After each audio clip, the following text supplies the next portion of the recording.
Il y a des blessures qui ne saignent pas, qui ne se marquent pas sur la peau, ni ne se prononcent à voix haute. Ce sont des douleurs silencieuses, profondes, qui se logent au plus intime de l'âme, là où personne d'autre ne peut les atteindre. L'une des plus déchirantes est celle qu'éprouve une mère lorsqu'elle perçoit que son enfant, cet être auquel elle a consacré sa vie entière, ses jours, ses nuits, ses rêves, semble avoir oublié sa valeur. Cette douleur n'arrive pas d'un seul coup, elle se construit lentement comme une ombre qui grandit avec le temps. Elle se tisse dans les regards qui se détournent, dans les mots tus, dans les étreintes qui se refroidissent, jusqu'à devenir des gestes vides. La mère, qui fut autrefois le centre de l'univers de son enfant, le phare qui le guidait dans l'obscurité, se retrouve désormais dans la pénombre, se demandant ce qui a changé, où est passé l'amour qui semblait éternel. Pourquoi l'enfant qui courait dans ses bras la regarde-t-il maintenant avec indifférence, ou pire encore, avec un dédain qui coupe comme un couteau? Sigmund Freud, le père de la psychanalyse, nous a appris que le cœur humain est un labyrinthe complexe, un territoire où désir, peur et contradiction s'entrelacent dans une danse constante. Les relations les plus profondes, comme celle qui unit une mère à son enfant, sont aussi les plus complexes, chargées d'émotions qui ne remontent pas toujours à la surface de la conscience. Le distanciement entre un enfant et sa mère n'est, dans la plupart des cas, pas un acte délibéré. Ce n'est ni un rejet planifié, ni un désamour intentionnel. C'est plutôt l'écho de batailles internes, de conflits qui sommeillent dans les profondeurs de l'inconscient, où amour et ressentiment, gratitude et culpabilité s'affrontent dans un silence qui peut être assourdissant. Freud affirmait que nous aimons et rejetons les mêmes personnes, que l'amour et le ressentiment coexistent dans une ambivalence qui définit notre condition humaine. Dans le lien mère-enfant, cette ambivalence s'intensifie car la mère n'est pas seulement une personne, elle est le premier refuge, le premier amour, le premier miroir dans lequel l'enfant se découvre lui-même. Elle est la figure qui représente la sécurité absolue, mais aussi la première source de frustration lorsque le monde ne répond pas aux attentes enfantines. Ce conflit, bien qu'invisible, peut laisser des blessures qui persistent pendant des années, se manifestant par des gestes d'indifférence, des critiques qui blessent, un silence qui fait plus mal que n'importe quel mot. Dans ce voyage que vous êtes sur le point d'entreprendre, nous allons explorer 7 raisons psychologiques inspirées des théories de Freud qui expliquent pourquoi un enfant peut en arriver à dévaloriser sa mère. Nous ne chercherons pas de coupable, mais des réponses. Nous ne prétendons pas justifier la douleur, mais l'éclairer, jeter une lumière sur les dynamiques cachées qui opèrent dans les profondeurs de l'âme. Si vous avez déjà ressenti que votre amour de mère a été ignoré, que votre dévouement a été oublié, ce message est pour vous. Préparez-vous à regarder au-delà de la surface, à découvrir les racines invisibles de cette douleur.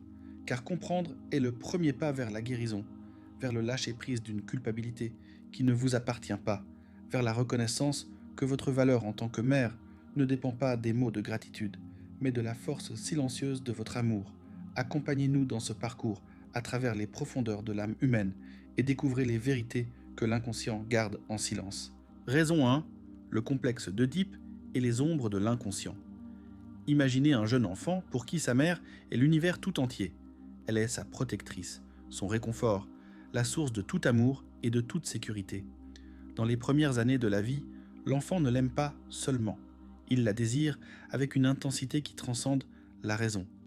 Freud a appelé ce phénomène le complexe d'Œdipe, un tourbillon émotionnel où l'enfant aspire à être le centre absolu du cœur de sa mère.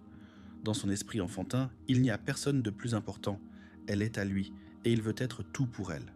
Ce désir, bien que naturel, se heurte à une réalité inévitable, la présence du père ou d'une figure paternelle qui impose des limites et représente l'impossibilité de cet amour exclusif.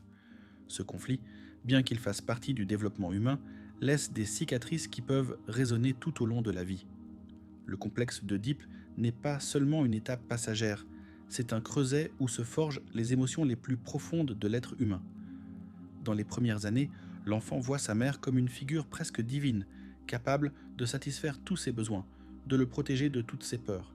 Mais la présence du père, ou d'autres figures dans la vie de la mère, introduit une vérité douloureuse. L'enfant ne peut l'avoir pour lui seul.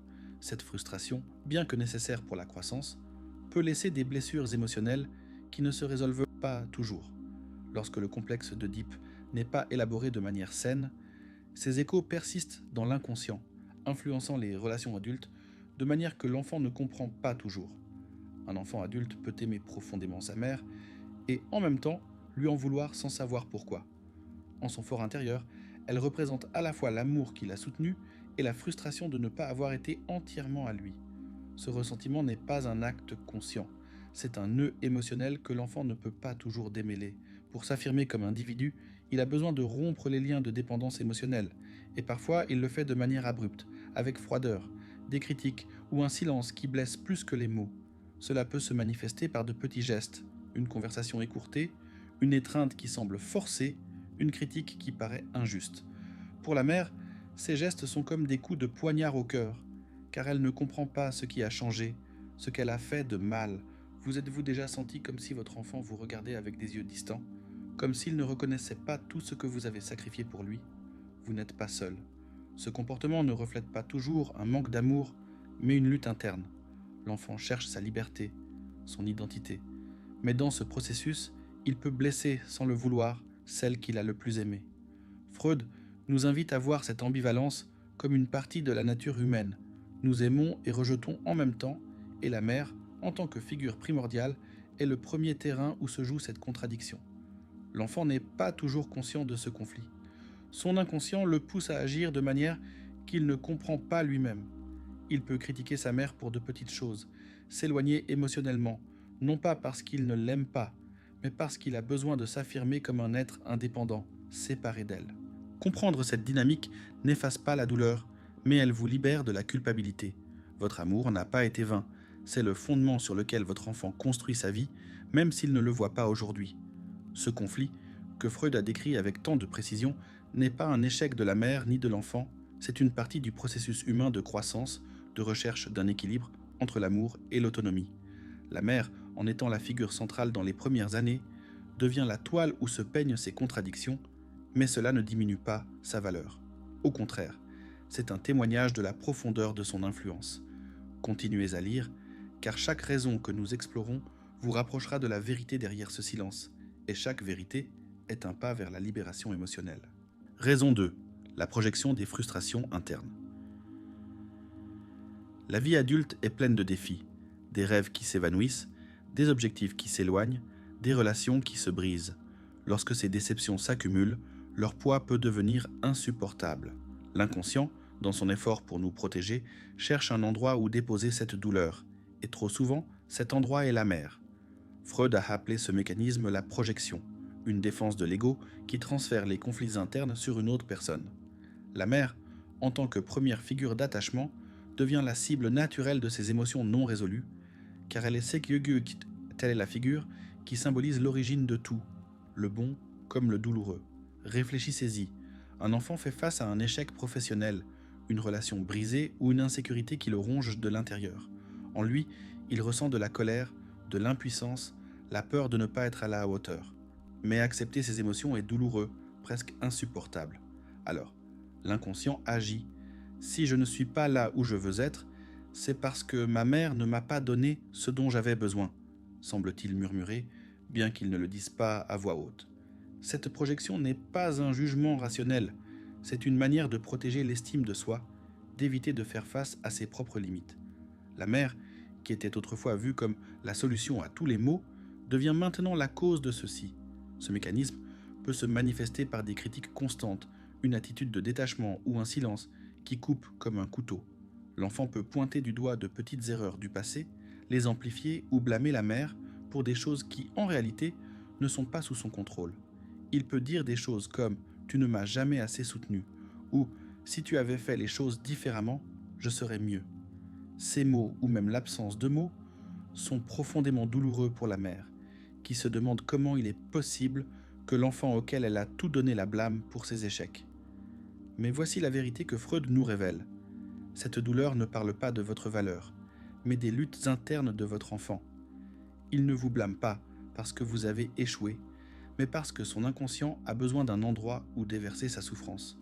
La projection est un mécanisme universel, mais dans la relation mère-enfant, elle prend une intensité particulière.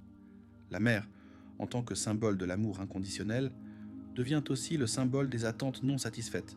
Dans l'enfance, l'enfant s'attend à ce que la mère soit parfaite, qu'elle puisse résoudre tous ses problèmes, le protéger de toute douleur. Lorsque la vie adulte révèle que personne, pas même la mère, ne peut répondre à cette attente, l'inconscient cherche un coupable, et la mère, en tant que figure la plus proche, la plus significative, devient la cible idéale. Pour la mère, ce rejet est une blessure profonde. Elle peut se sentir jugée, remise en question, voire trahie. Mais comprendre cette dynamique peut être un soulagement. Il ne s'agit pas d'un échec de votre part en tant que mère, il s'agit du fait que votre enfant lutte avec sa propre douleur et son inconscient a choisi de la projeter sur vous. Cela ne justifie pas la douleur que vous ressentez, mais cela vous permet de lâcher la culpabilité qui ne vous appartient pas. Votre amour était réel, et il reste le fondement de ce qu'est votre enfant, même s'il ne l'exprime pas. Continuez avec nous, car chaque étape de ce chemin vous aidera à voir plus clairement, à trouver la paix au milieu de la douleur. Raison 3. La perte de l'exclusivité. Dès sa naissance, un enfant voit sa mère comme son tout. Elle est son refuge, sa certitude, la source de l'amour et de la sécurité. Dans ses premiers mois, le lien est si intense que l'enfant ne fait pas de distinction entre lui et sa mère. Ils ne font qu'un, une fusion presque magique où il n'y a pas de séparation. La mère est le monde, et l'enfant se sent au centre de ce monde. Mais la vie ne permet pas que cette union dure éternellement. D'autres personnes arrivent. Le père, les frères et sœurs, les amis, les responsabilités de la mère, et avec eux, l'enfant découvre une vérité qui ébranle son univers. Il n'est pas le seul dans le cœur de sa mère. Freud a appelé cette expérience une blessure narcissique, un coup porté à l'ego enfantin qui aspire à être le centre absolu de l'amour maternel. Cette découverte est un stade nécessaire pour la croissance. L'enfant doit apprendre que l'amour est partagé, que le monde ne tourne pas uniquement autour de lui. Mais cet apprentissage n'est pas toujours facile. Pour certains enfants, la perte de cette exclusivité est vécue comme une trahison, une blessure qui s'inscrit dans l'inconscient et peut résonner pendant des années. À mesure qu'il grandit, à l'adolescence ou à l'âge adulte, cette douleur peut ressurgir sous forme de froideur, de critique ou d'un distanciement qui semble immotivé. L'enfant ne dit pas « je suis blessé » parce que je n'étais pas ton seul amour. Au lieu de cela, il agit comme si sa mère avait échoué en ne répondant pas à une attente impossible. Cette dynamique peut être particulièrement intense dans les familles où il y a des changements significatifs. La naissance d'un frère ou d'une sœur, la séparation des parents, ou même les exigences du travail qui éloignent la mère. Pour l'enfant, ces événements renforcent le sentiment d'avoir perdu sa place spéciale. Bien qu'en surface il puisse accepter ces circonstances, dans l'inconscient s'accumule un ressentiment qui peut se manifester des années plus tard. Cela peut être une critique constante, une attitude de supériorité, ou un silence qui fait plus mal que n'importe quel mot. La mère, sans comprendre pourquoi, sent que son amour n'est pas suffisant, qu'elle a échoué dans quelque chose de fondamental. Avez-vous déjà senti que votre enfant vous jugeait pour ne pas lui avoir donné tout votre temps, toute votre attention ? Cette dynamique ne reflète pas votre valeur en tant que mère, mais une lutte interne de votre enfant. Dans son inconscient, la mère représente la première grande perte de sa vie, l'illusion d'être le seul. Comprendre cela vous permet de voir son comportement avec compassion, non comme un échec de votre part, mais comme un écho de sa propre douleur. Votre amour, bien qu'il ne puisse être exclusif, reste immense, et son impact demeure dans l'âme de votre enfant, même s'il ne le reconnaît pas. Continuez, car chaque raison que nous explorons vous rapproche d'une vérité libératrice, d'une compréhension qui peut transformer la douleur en sérénité. Raison 4. La chute de l'idéal maternel. Pour un enfant, la mère est une figure presque divine. Elle est la protectrice qui ne faillit jamais, celle qui a toujours des réponses, celle qui éloigne toutes les peurs. Cette idéalisation est essentielle dans l'enfance. Elle donne à l'enfant la sécurité nécessaire pour explorer le monde, sachant qu'il y a quelqu'un qui sera toujours là.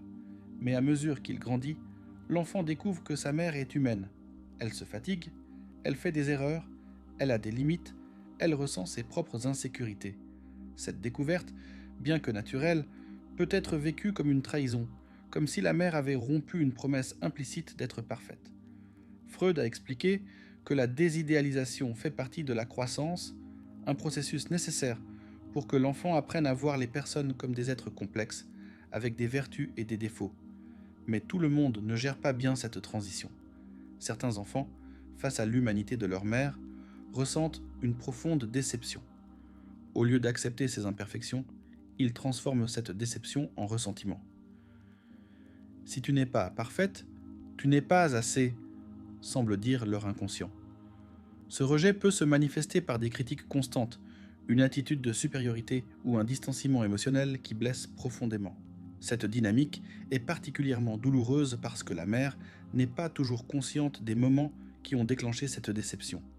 Cela peut être un vague souvenir d'enfance, une fois où la mère n'était pas présente, un moment où elle a semblé faillir, une décision que l'enfant n'a pas comprise. Ces épisodes, bien que petits, s'inscrivent dans l'inconscient et ressurgissent à l'âge adulte comme une sensation de trahison. L'enfant peut blâmer sa mère pour ne pas avoir été la figure toute puissante qu'il imaginait, et au lieu d'accepter son humanité, il la rejette. Ce rejet peut prendre la forme de commentaires sarcastiques, d'une attitude d'indifférence ou d'un silence qui semble impénétrable. Si vous avez déjà senti que votre enfant vous jugeait durement, rappelez-vous, son attitude ne reflète pas votre valeur, mais sa difficulté à accepter l'imperfection humaine. Freud nous enseigne que mûrir, c'est apprendre à aimer malgré les défauts, à valoriser les personnes pour ce qu'elles sont et non pour ce que nous idéalisons. Votre humanité ne diminue pas votre amour. Au contraire, c'est ce qui rend votre engagement si réel et puissant. Bien que votre enfant ne le voie pas aujourd'hui, l'amour que vous lui avez donné reste le fondement de sa vie. Continuez avec nous, car chaque étape vous rapproche de la paix que vous méritez, de la compréhension qui peut alléger le poids de la culpabilité. Raison 5. La honte de la dépendance. L'enfance est une période de vulnérabilité absolue.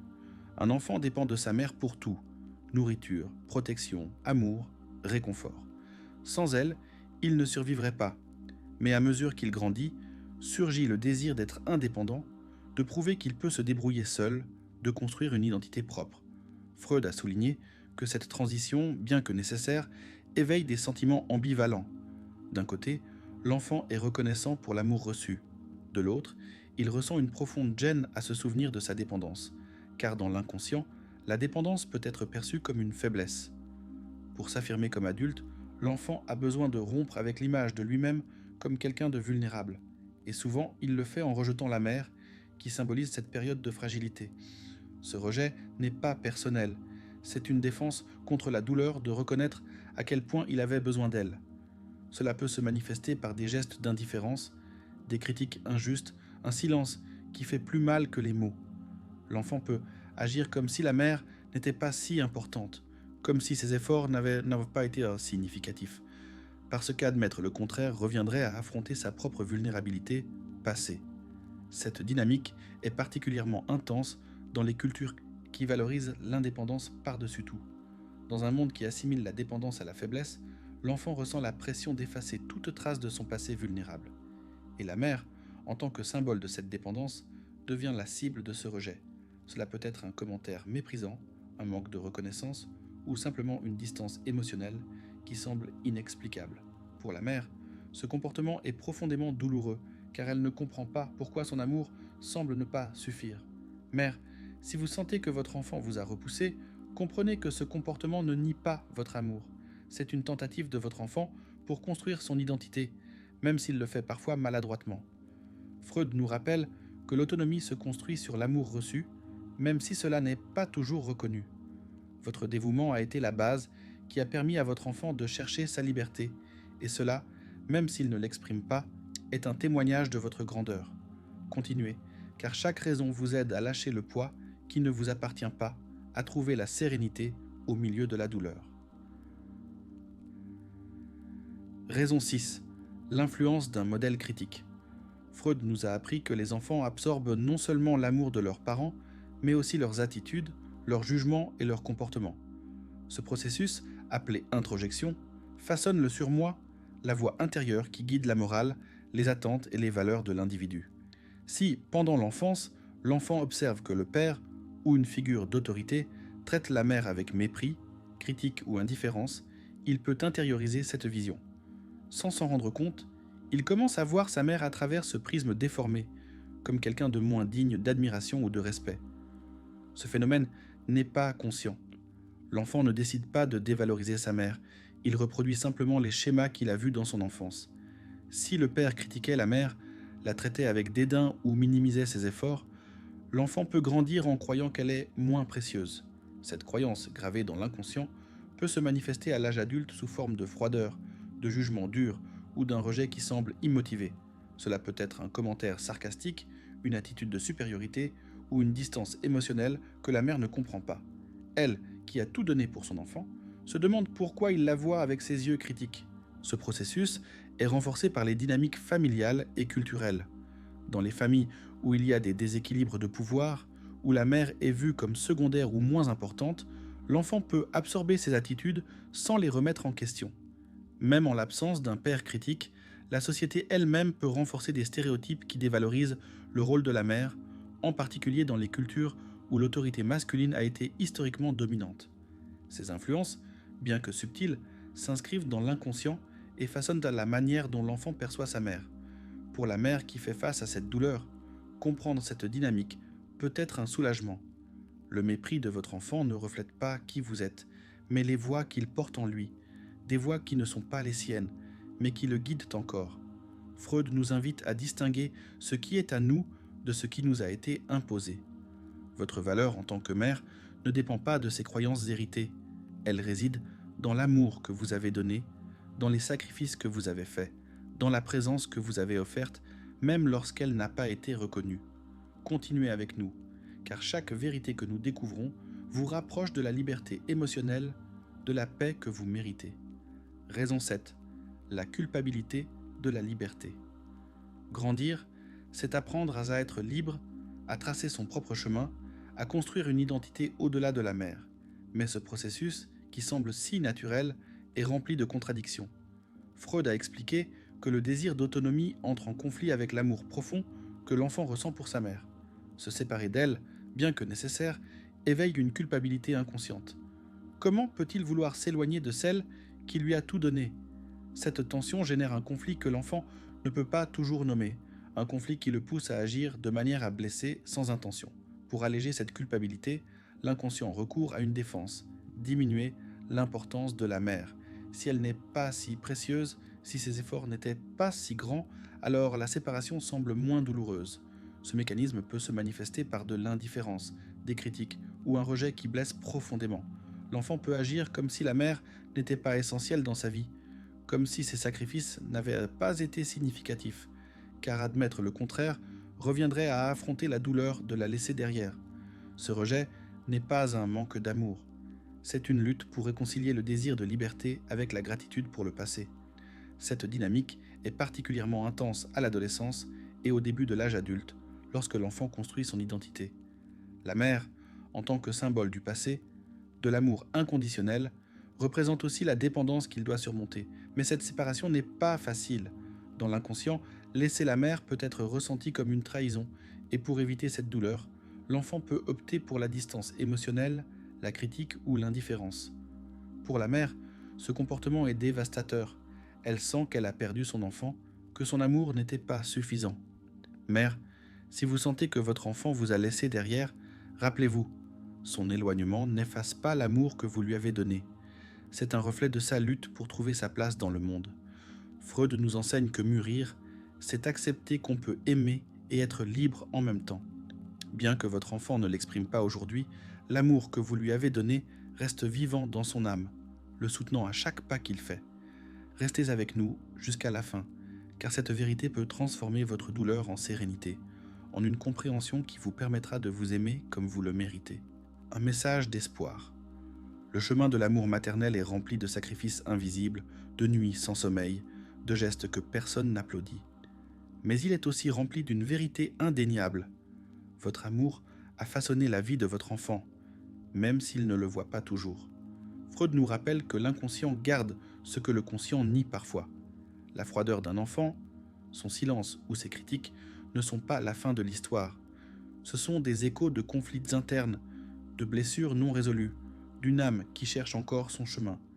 Si aujourd'hui vous ressentez le poids de l'ingratitude, permettez-vous de lâcher la culpabilité. Votre valeur en tant que mère ne dépend pas des mots de gratitude que vous recevez. Elle réside dans l'amour que vous avez donné, dans la force que vous avez offerte, dans les fondations que vous avez construites. Cet amour est éternel, et bien qu'il ne soit pas toujours visible, il reste la racine de tout ce qu'est votre enfant. Ce voyage à travers les idées de Freud ne prétend pas justifier la douleur, mais l'éclairer. Comprendre ces dynamiques vous permet de regarder votre enfant avec compassion et vous-même avec fierté. Vous êtes plus que les blessures que vous portez. Vous êtes la force qui a soutenu une vie. Vous êtes-vous déjà arrêté pour réfléchir à pourquoi l'amour le plus pur et désintéressé semble parfois s'évanouir dans l'oubli? La relation entre une mère et son enfant est une tapisserie complexe, tissée de fils d'amour inconditionnel, de sacrifices silencieux et d'une présence qui, bien que constante, n'est pas toujours reconnue. Ce lien qui commence aux premiers instants de la vie est si profond qu'il façonne non seulement l'enfance, mais aussi la manière dont l'enfant affrontera le monde. Pourtant, souvent, cet amour immense est éclipsé par des dynamiques émotionnelles qui en déforment la valeur.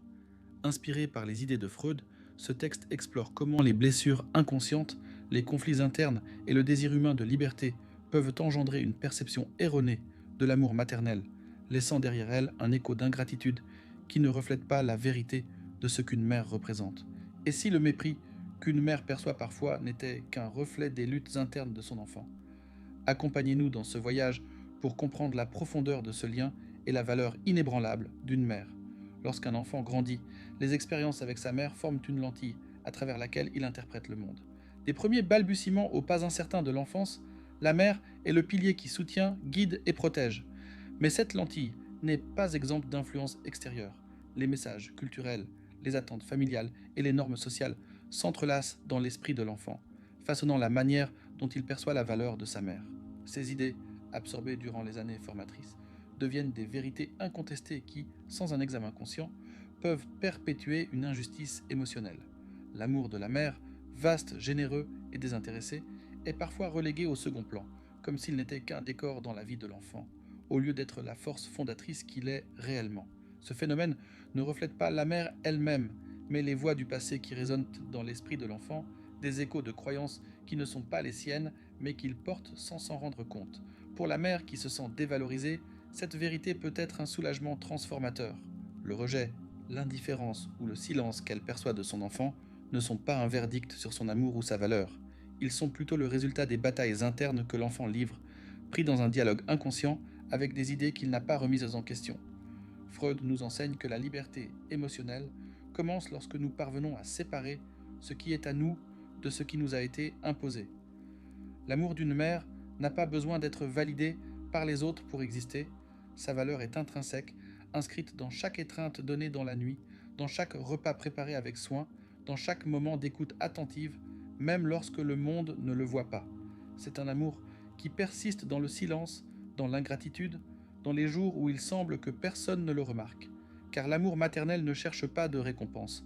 Sa force réside dans son existence même.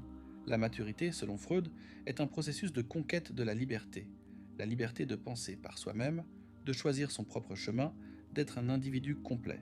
Mais ce voyage vers l'autonomie est rempli de contradictions et de conflits, en particulier dans la relation avec la mère. Dans les premières années de la vie, la mère n'est pas seulement une figure d'amour, elle est le monde entier. Elle est celle qui accueille, protège, console et répond aux besoins les plus fondamentaux et profonds de l'enfant. Ce lien est si intense, si symbiotique, que l'idée de s'en séparer semble inconcevable. L'amour maternel est une expérience totale, un refuge sûr où l'enfant trouve réconfort et certitude dans un monde inconnu. Cependant, pour que l'individu se développe pleinement, cette union initiale doit être rompue. L'enfant a besoin de s'éloigner, d'explorer son identité, d'affirmer sa volonté et de trouver sa place dans le monde. Ce mouvement vers l'indépendance est naturel, mais il n'est pas exempt de douleur. Freud soulignait que le désir de se libérer de la mère est souvent réprimé, car il entre en conflit avec le souvenir de son amour inconditionnel. Aimer la mère et vouloir s'en éloigner semblent, dans la logique de l'inconscient, des attitudes inconciliables. Ce conflit génère une culpabilité profonde, une culpabilité que l'enfant peut rarement nommer ou comprendre. Cette ambivalence émotionnelle se manifeste de manière indirecte mais douloureuse. La culpabilité inconsciente peut se transformer en irritation, en détachement ou même en mépris envers la mère. Pour alléger le poids de cette culpabilité, l'enfant recourt souvent à une défense émotionnelle, minimiser l'importance de la mère. Si elle n'est pas si précieuse, si son amour n'était pas aussi significatif qu'il le semblait, alors s'éloigner semble moins douloureux, plus justifiable.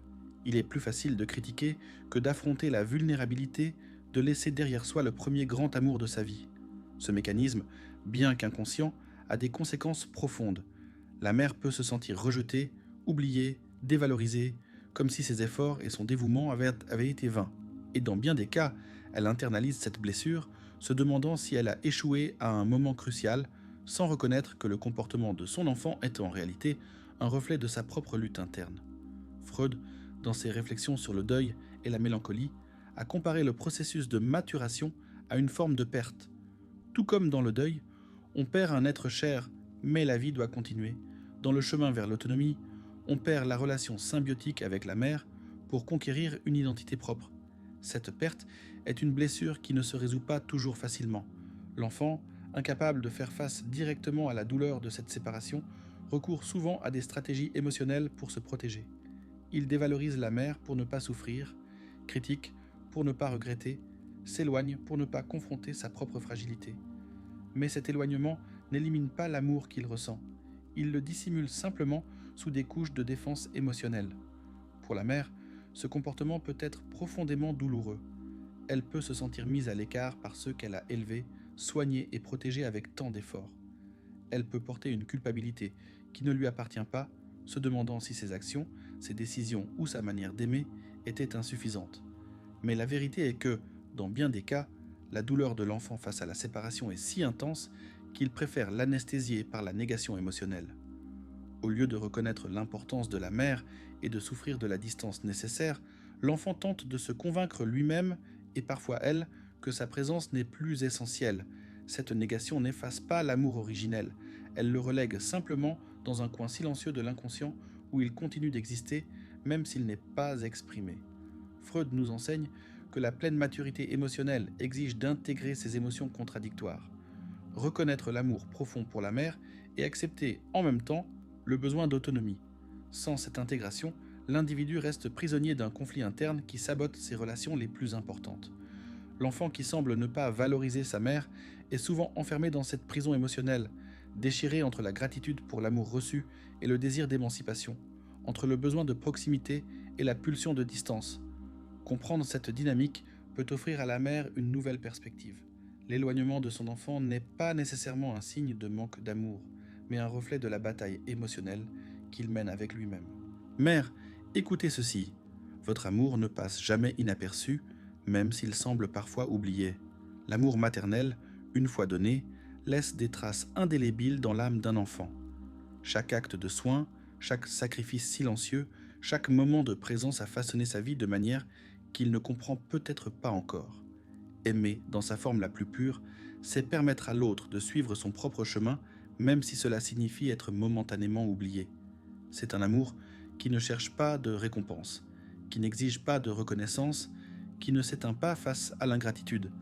C'est un amour qui persiste, même dans les moments les plus sombres, quand il semble que personne ne le remarque.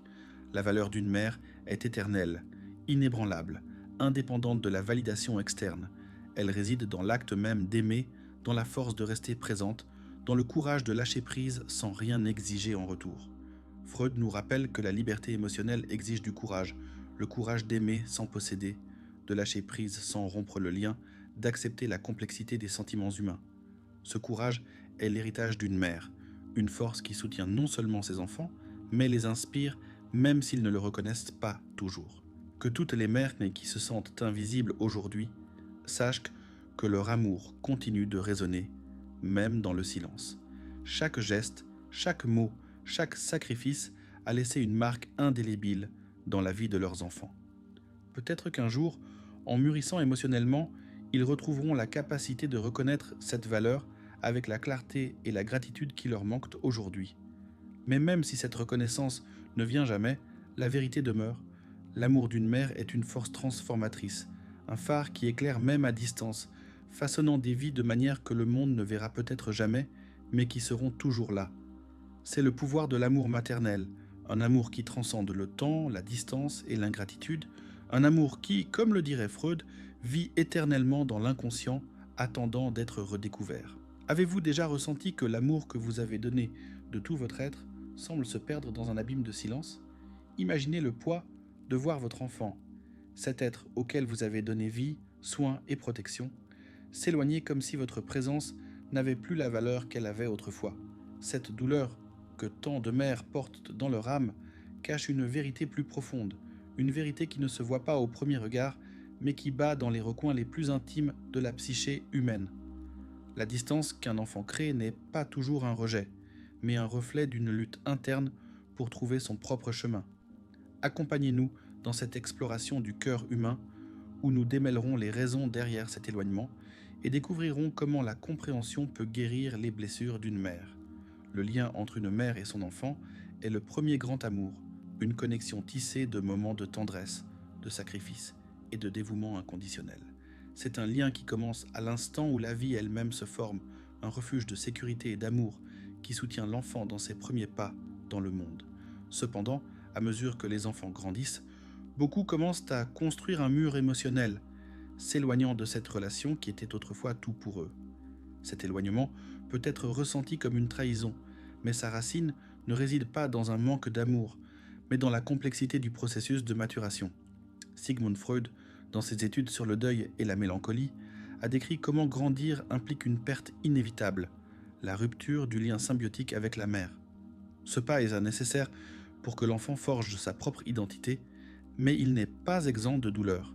Se séparer de la mère, de sa chaleur, de sa voix, de sa protection, peut être vécu comme une blessure qui reste ouverte, une blessure que l'enfant ne sait pas toujours comment affronter.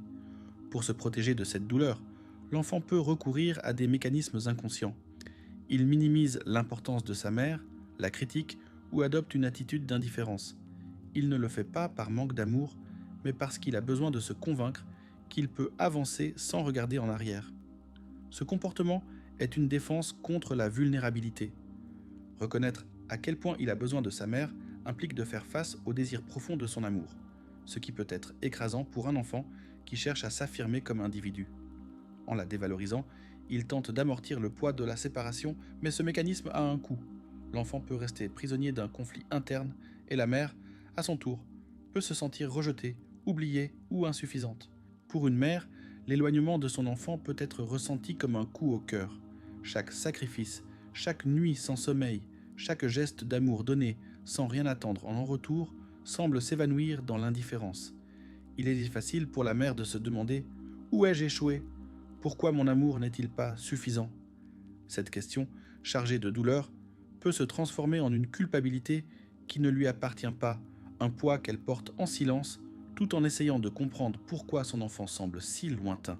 Cependant, ce comportement ne reflète pas toujours un manque d'amour. Il s'agit plutôt d'un écho de la lutte interne de l'enfant pour trouver sa place dans le monde. La mère, qui a donné tout d'elle-même, peut se sentir invisible, mais son amour reste une force puissante, une force qui a façonné son enfant de manière qu'il ne peut peut-être pas encore exprimer. Cette douleur silencieuse est un témoignage de la profondeur de son amour. Un amour qui n'a pas besoin d'être applaudi pour avoir du sens. La mère peut se sentir seule dans ce processus, mais elle ne l'est pas. De nombreuses mères ont ressenti ce même vide, cette même question sans réponse. L'acte d'élever un enfant est un acte de courage, et la douleur de se sentir oubliée ne diminue pas la grandeur de ce qu'elle a donné. Son amour, bien que parfois non reconnu, est un pilier qui soutient la vie de son enfant, même dans les moments de plus grande distance. Bien qu'un enfant semble froid ou distant, l'amour qu'il ressent pour sa mère ne disparaît pas. Freud nous a appris que l'inconscient garde des sentiments que l'esprit conscient ne peut pas toujours admettre. L'enfant qui éloigne sa mère est pris dans une danse interne entre deux forces opposées, l'amour profond qu'il ressent pour elle et l'élan d'affirmer son indépendance. Cette tension peut se manifester par des critiques, de l'indifférence ou même du ressentiment, mais ces attitudes ne reflètent pas son cœur, mais sa lutte pour grandir. Au fond, l'amour est toujours là, caché sous des couches de défense émotionnelle. L'enfant peut nier l'importance de sa mère pour se protéger de la douleur, de la regretter, mais cet amour ne s'évanouit pas, il attend simplement en silence, dans les replis de l'inconscient, le moment où il pourra être reconnu avec clarté. Cet amour caché est une preuve de la force du lien maternel, une connexion qui ne se brise pas, même lorsqu'elle semble perdue. Freud nous a montré que la véritable maturité émotionnelle exige d'intégrer ces émotions contradictoires. Pour grandir, un enfant doit apprendre à embrasser son amour pour sa mère et en même temps son désir de liberté. Sans cette intégration, il peut rester prisonnier d'un conflit interne qui sabote ses relations les plus importantes. Ce conflit se manifeste comme une lutte entre la gratitude et la rébellion, entre le désir de proximité et le besoin de distance, entre l'amour et la culpabilité. Pour la mère, comprendre cette dynamique peut être un phare dans l'obscurité. Cela lui permet de voir que le comportement de son enfant n'est pas un rejet personnel, mais une expression de sa propre bataille émotionnelle. Cette compréhension n'efface pas la douleur, mais offre une perspective libératrice. L'éloignement d'un enfant ne mesure pas la valeur d'une mère, mais reflète la complexité de sa croissance. En lâchant la culpabilité qui ne lui appartient pas, la mère peut trouver la paix dans la certitude que son amour a laissé une empreinte indélébile. L'amour d'une mère est une force qui transcende le temps et la reconnaissance. Il est dans les berceuses murmurées dans la nuit, dans les étreintes qui ont calmé les tempêtes, dans les sacrifices que personne n'a vus. Ces moments, bien que parfois non valorisés, deviennent les fondations invisibles de la vie d'un enfant. Même si l'enfant n'exprime jamais sa gratitude, l'amour qu'il a reçu le soutient, le guide et le définit de manière qu'il ne comprendra peut-être qu'avec le temps. À toutes les mères qui se sentent oubliées ou dévalorisées, votre amour ne dépend pas des mots de remerciement. C'est une force silencieuse et éternelle qui a façonné l'âme de votre enfant. Peut-être qu'un jour, en mûrissant, votre enfant regardera en arrière et reconnaîtra avec clarté la valeur de ce que vous lui avez donné. Mais même si cette reconnaissance ne vient jamais, soyez certaine que votre amour a marqué sa vie pour toujours. Votre amour est un legs qui ne s'évanouit pas, un cadeau qui continue de donner, même dans le silence. L'amour est un voyage plein de nuances, une danse entre la proximité et la distance, la gratitude et la lutte, le don et le lâcher-prise. Pour une mère, cela signifie semer des graines qui ne fleurissent peut-être pas immédiatement, mais qui portent en elles la promesse de l'éternité. Cela signifie aimer avec le courage de laisser partir, avec la sagesse de savoir que la valeur de votre amour ne dépend pas de sa reconnaissance. Mère, votre histoire mérite d'être célébrée. Vous avez façonné une vie avec votre amour. Vous avez construit des fondations qui soutiennent votre enfant, même s'il ne le voit pas. Embrassez votre force, honorez votre chemin et rappelez-vous que l'amour véritable, même lorsqu'il n'est pas réciproque comme vous l'espérez, reste une force puissante qui transcende le temps. Votre amour a laissé des traces indélébiles, et ces traces, silencieuses et éternelles, continueront de guider votre enfant bien après que les mots se seront évanouis. Soyez fiers de ce que vous avez donné, car vous avez aimé avec une profondeur que le monde ne peut pas toujours comprendre, mais qui aura toujours de la valeur. Votre amour est une lumière qui ne s'éteint jamais, un legs qui vit dans l'âme de votre enfant, même dans les moments de plus grand silence.